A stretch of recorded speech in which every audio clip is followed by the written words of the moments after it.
ये हमारी वॉच हो गई, मान लो वॉच है, वॉच पे क्या होता है 12 1 2 3 4 इस तरीके से चलते रहता है ना, 12 1 2 3 4 12 ये हुआ। तो ये इस साइड में जो हम घूमे वो की डायरेक्शन में मूवमेंट हुआ है, क्लॉक की डायरेक्शन में घड़ी की दिशा में, तो ये हो गया क्लॉकवाइज। क्या हो गया? क्लॉकवाइज। क्लियर हुआ? अब इसके अपोजिट अगर ऐसा मूवमेंट करेंगे क्या होगा? एंटी क्लॉकवाइज होगा। क्लियर हुआ? क्लॉकवाइज एंटी क्लॉकवाइज क्लियर हो गया। ठीक, चलो देखो जरा, ये हाथ था ऐसा किया आपने, घुमाए ना, और ये हाथ को ऐसे घुमाए। क्लियर? मूवमेंट करने के लिए आपने क्या अप्लाई किए? फोर्स अप्लाई किए। अरे मूवमेंट करने के लिए फोर्स अप्लाई किए ना, मतलब कि बल लगाए हो ना।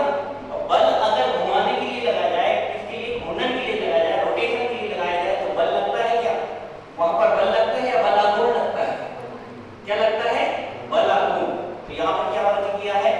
टॉर्क वर्ग किया है। बल आघूर्ण को क्या बोलते हैं? टॉर्क। आगे समझ में क्लियर हुआ? एक बार में हम यहाँ पर 10 से मूवमेंट करवा रहे हैं, दूसरी बार में 50 से मूवमेंट करवा रहे हैं। ठीक, क्लियर? तो पॉइंट कहां पर लोकेटेड है? हमारे 10 सेंटीमीटर मीटर स्केल पैमाना है, उस पर 10 सेंटीमीटर में लोकेटेड है 20 ग्राम एंड 20 सेंटीमीटर में लोकेटेड है 40 ग्राम, और ये बैलेंस वेट पे है 40 सेंटीमीटर। क्लियर हुआ? 40 सेंटीमीटर में जो बैलेंस वेट है वो फाइंड करना है। ठीक, अब हम देखते हैं एक मीटर स्केल है, तो सेंटर ऑफ मास कहां पर आएगा? भाई ये डस्टर के जो पार्ट है वो जितना भी मास डिस्ट्रीब्यूट हुआ है वो क्या है? इक्वल डिस्ट्रीब्यूट हुआ है। तो इसका मास सेंटर क्या है? सेंटर ऑफ मास कहां पर आया है? मिड पॉइंट पे आया। चौक की बात करें तो चौक में क्या है? डाउन साइड पे ज्यादा वेट होता है, मास होता है, मास डिस्ट्रीब्यूट ज्यादा होता है, और अप साइड पे कम डिस्ट्रीब्यूट होता है। ठीक, तो किसकी साइड झुका है हल्का सा? डाउन साइड पे झुका है। सेंटर ऑफ मास कहां झुका है? डाउन साइड पे। वैसे ही अगर ये 100 सेंटीमीटर स्केल है, 1 मीटर की स्केल है, तो कहां पर डिस्ट्रीब्यूट होगा? मतलब कहां पर कॉन्सेंट्रेट होगा मास सेंटर? 50 सेंटीमीटर पे। कहां पर होगा? 50 सेंटीमीटर पे। क्लियर हुआ? अब हम 50 की कंपैरिजन में 10 को निकालेंगे, तो 50 के सेंटीमीटर में किसको निकालेंगे? 10 को। ठीक, तो 50 के सेंटीमीटर में 50 सेंटीमीटर की कंपैरिजन में निकालेंगे क्या? नहीं निकालेंगे, क्योंकि बैलेंस कहां पे है? 40 पे। कहां पे बैलेंस है? 40 पे। तो 40 की कंपैरिजन में 10 कहां पर आया? 30 पे आया कि नहीं आया? 40 minus 10 is equal to 30। Clear हुआ? एंड 40 माइनस 20 इक्वल टू कितना आ गया? 20। क्लियर हुआ? मतलब कि जो बैलेंसिंग पॉइंट है 40, इसका बैलेंसिंग पॉइंट है 40। ठीक, अगर मैं ऐसे खड़े हो गया, बोलो यार, तो ये वाली डायरेक्शन में मैं जाऊं, ये मैं खड़ा हूं, मान लो ये 40 में खड़ा हूं। ठीक, ऐसा घूमूं, तो ये डायरेक्शन जो है वो कैसी है? एंटी क्लॉकवाइज डायरेक्शन है। क्लियर हुआ? तो एंटी क्लॉकवाइज टॉर्क, टॉर्क की बात करते हैं, टाउ इक्वल टू होता है acting force multiply by perpendicular distance between acting force. Clear हुआ?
Weight force into distance. Weight force कितना है इसका, इस वाले का वेट फोर्स कितना है g, कितना है g है।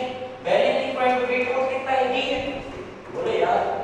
और 40 पे बैलेंस है, 40 एंड 50 दोनों के बीच का डिफरेंस कितना है 10 का, कितना डिफरेंस है 10 का। कंफर्म हुआ, यहां पर हो जाएगा 10 इनटू मास का ही पता ना, तो वेट फोर्स क्या लेंगे इसका, क्लियर हुआ। 10 से डिवाइड कर देते हैं, 0 से 0 कैंसिल, 0 से 0 क्लियर। 23 द 60 और 4 2 द 8 80, 60 plus 80 is equal to be 140, clear हुआ। तो बैलेंसिंग वेट कितना हो जाएगा 140 ग्राम। तो फाइनल आंसर कितना आएगा इस क्वेश्चन का 140, क्लियर हुआ। अगर आपने 60 ग्राम उसमें टिक मार की थे अनामिका